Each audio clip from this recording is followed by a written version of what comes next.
Moving on to shadow work for the Scorpio full moon to help you detox your soul, your spirit, your mind, heart, and body from, patterns that were needed to survive, but don't actually bring a lot of joy. Okay? We want joy.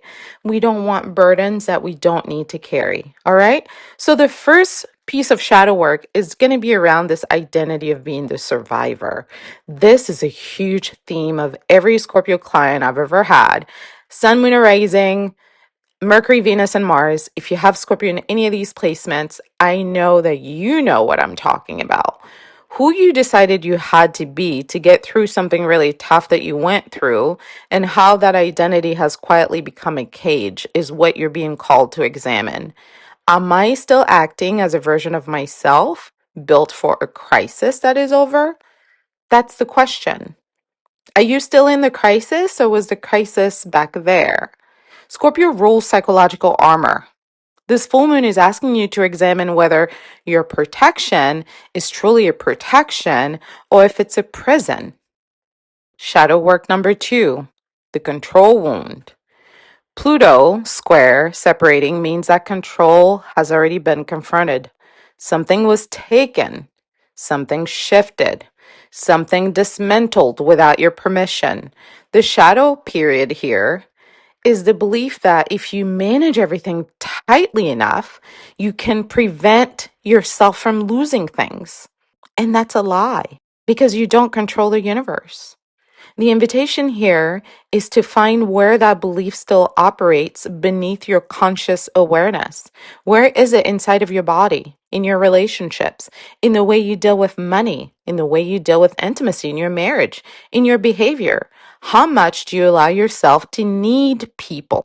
Those spaces is where your control wound are going to show up the most. Moving on to shadow work number 3, I want you to ask yourself, who am I still punishing for something they may not even know they did? Okay? This one is targeting resentment. Scorpio loves to hold resentment as a power play. In their mind, the more resentful person is the more powerful person. Scorpio's most defended shadow is resentment.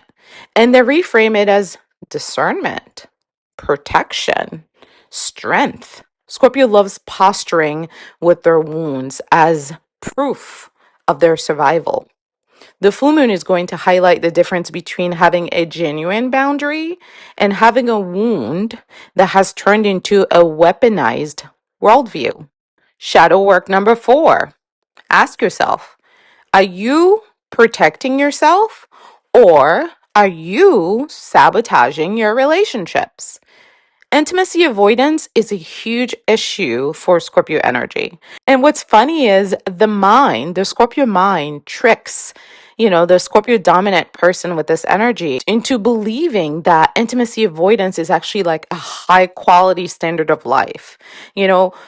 Us having the descendant being in opposition to this moon is going to bring this directly into our relationships. The shadow dynamic here is the part of you that truly wants deep connection, but has created a set of criteria, conscious or unconscious, that ensures that nobody ever truly fully qualifies for the job. Because high standards become a way to stay emotionally unreachable, which keeps Scorpio isolated and emotionally unfulfilled. So in this case, what looked like a strength now turns into a weakness because life is more enjoyable when we are in community with one another. Moving on to the last shadow work, number 5, the unlived life. Jupiter trining from the expensive side of this chart highlights the shadow of unlived potential. Your question is, have you been building a life that looks secure but feels unsettling or even traumatic? Do you have dreams that you've put off? Not because they were wrong, but because chasing them required a level of vulnerability that felt too expensive for you. The Taurus axis beneath is asking you, what is the price that you're paying for resisting your full potential? This Scorpio full moon is about the trade you made between keeping safe and feeling alive, and whether you're still paying a price that you never consciously agreed to.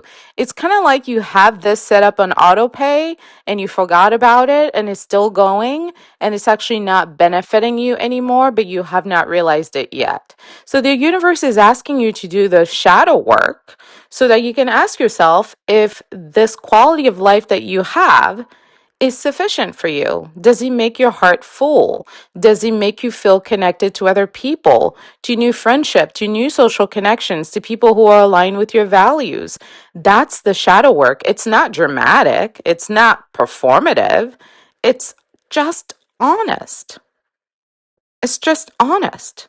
When emotional truth comes to light and we're willing to welcome it, it opens the door to transformation. How ready are you to transform?